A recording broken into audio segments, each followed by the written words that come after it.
Welcome back to another episode of Marvel Man 901. So today I'm gonna talk about US Agent, Feliacia Hardy the Black Cat, Northstar, Amazing Spider-Man, Punisher War Journal and Warzone, Punisher 2099, Midnight Suns Unlimited and Morbius. So I'm gonna start off with the US Agent. We've all seen him in the Falcon and the Winter Soldier TV series, and it's great to see him in the MCU. Can't wait to see what happens next. His real name is John Walker, and he was actually introduced in Captain America issue 323 as Super Patriot, basically a supervillain for Captain America. With this superhero, it was very much about a discredit Captain America overall, actually.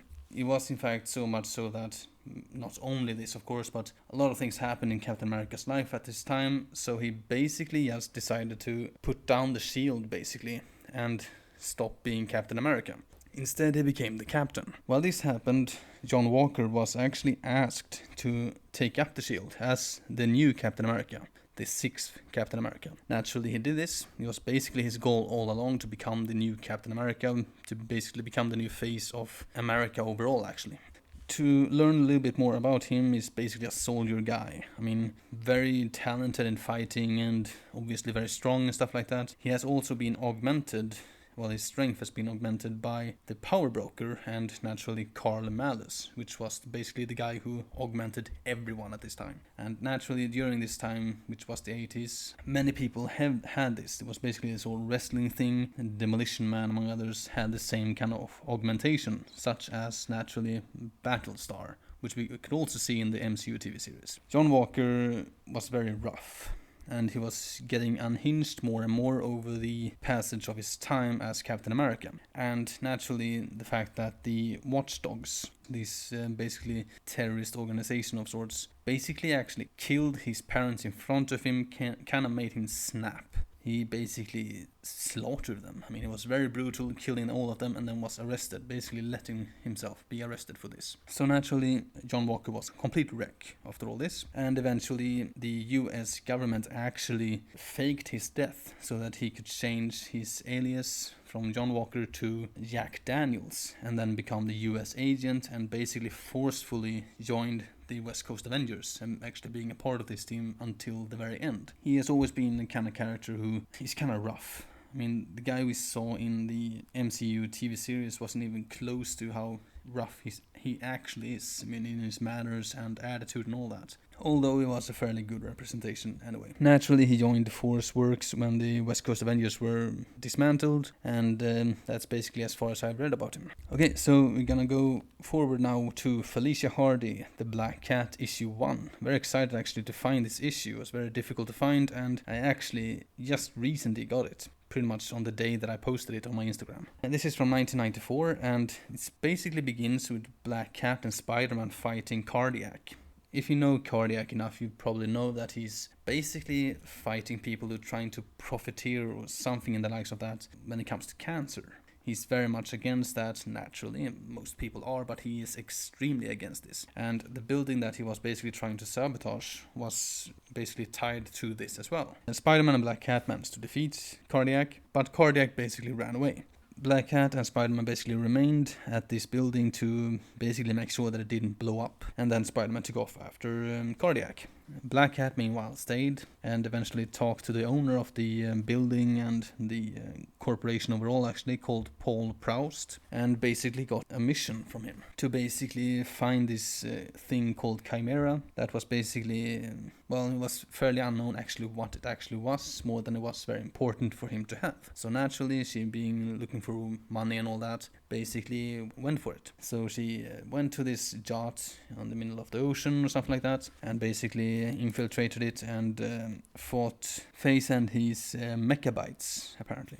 Defeated them, almost got what she wanted, but then she was interrupted by this guy who basically phased through the wall. So naturally this will continue in the next issue. Okay, so I'm gonna go to Northstar now, issue 3 and 4 at the same time here. This is from 1994, and this basically concludes the limited series of Northstar. So it's pretty interesting actually to read this comic. Also, this one was very difficult to get a hold of. Anyway, in the previous issues, Northstar had basically been framed for a murder of one of his friends. And apparently Arcade had basically been hired by someone to break Northstar. So a lot of these issues are basically about Arcade doing all these elaborate stunts, using other people to basically screw around with Northstar, basically driving him to the breaking point. So in issue 3, he is basically in Russia at this kind of circus that he has some kind of connection to, and then he has to basically fight these circus people, as basically they had been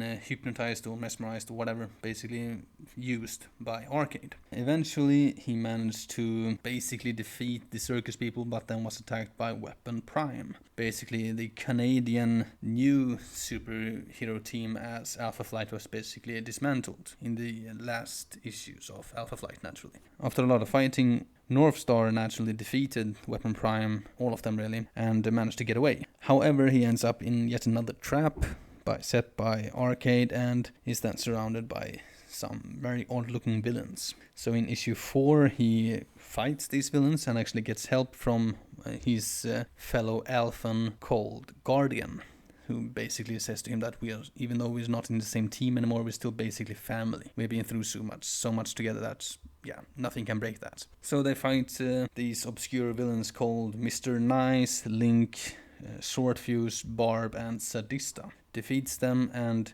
basically Guardian helps delay Tiger Strike, who is actually the leader of Weapon Prime, and was basically tracking Northstar. So Northstar goes to the last location of this entire mess, which is actually the residence of Carl Carriage, apparently the guy behind everything. Naturally, Northstar confronts this guy, and the reason as to why Carl Carriage actually did all of this, basically hired Arcade and kill that woman and everything like that, it's very strange actually. It's basically about him trying to take down Northstar, as basically because Northstar is a hero. That's basically it. I mean, it's very difficult to really understand his reasoning to all of this. It's basically just, he thinks there's basically too many heroes, basically heroes can't keep on doing everything that they do, basically because they are special. So he basically wants to bring them down, and I really can't understand as to why he went for Northstar overall, actually. But I mean, because Northstar is kind of a small-time hero. I mean, sure, he's been around a lot, been in Alpha Flight ever since the very beginning, but I mean, Northstar is fine if you're going for Spider-Man or Captain America or something like that, but Northstar,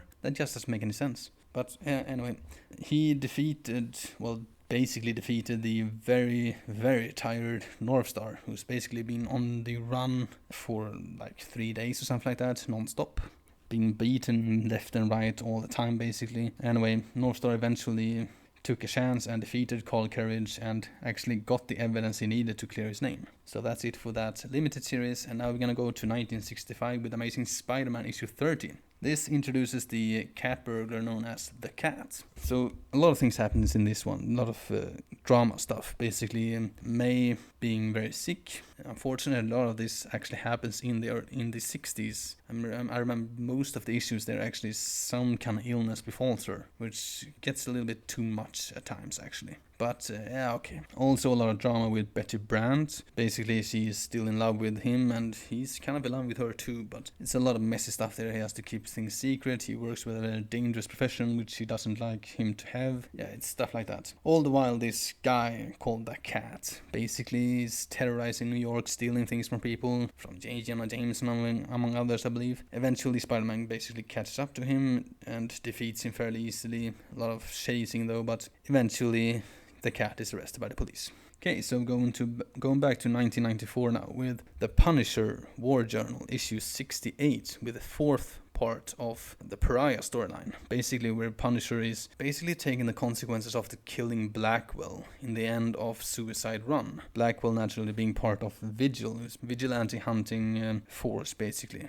So after basically nailing the Vigil leader, Nails, to the wall with a knife, he faces Spider-Man right outside the door, and Spider-Man takes care of him so incredibly easily, and I basically just love to see that. I mean, sure, Punisher is really, really good, but taking unawares like that and just totally beaten by Spider-Man that quickly, I mean, in seconds, it's brilliant to see actually. Anyway, he's then taken care of, basically taken in by some people who looks like they are from Vigil, but naturally they're not.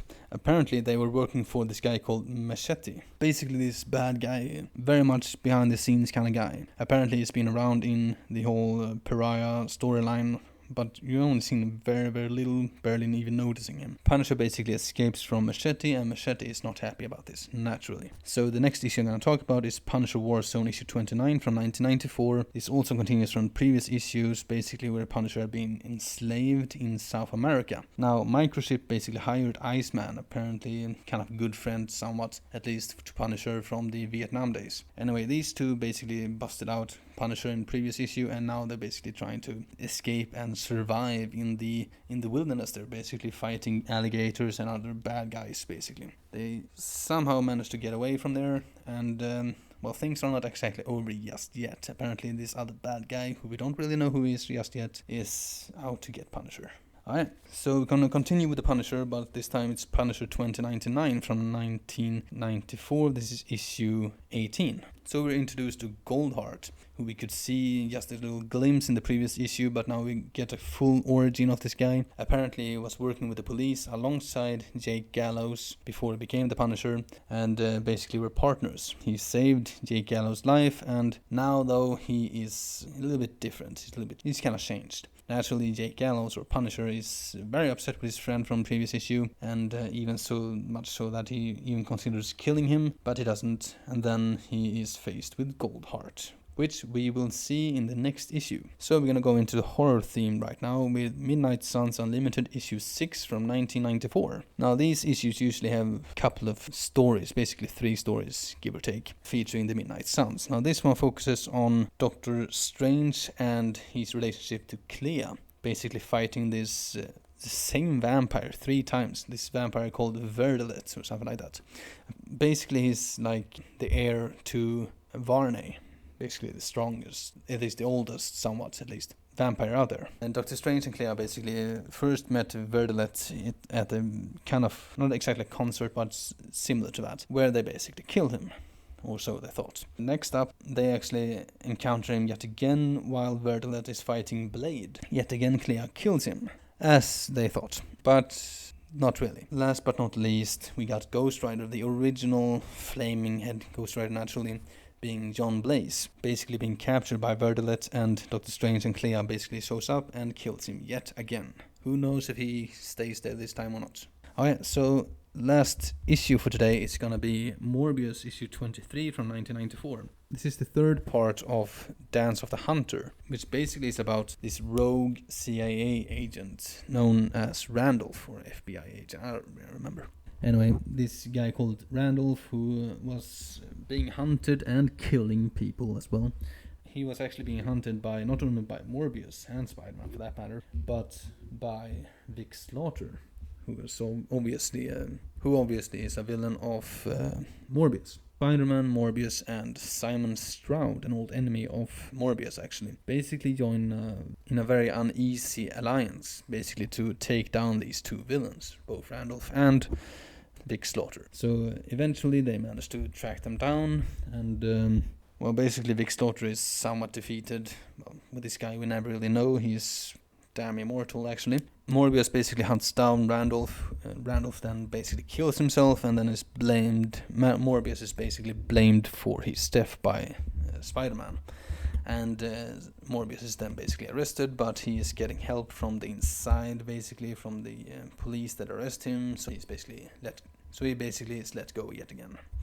Alright, so that's it for today. Hope you have enjoyed. Naturally, all of this is Marvel's creations. I'm telling the stories. Do subscribe and share this if you like this. And have a good day.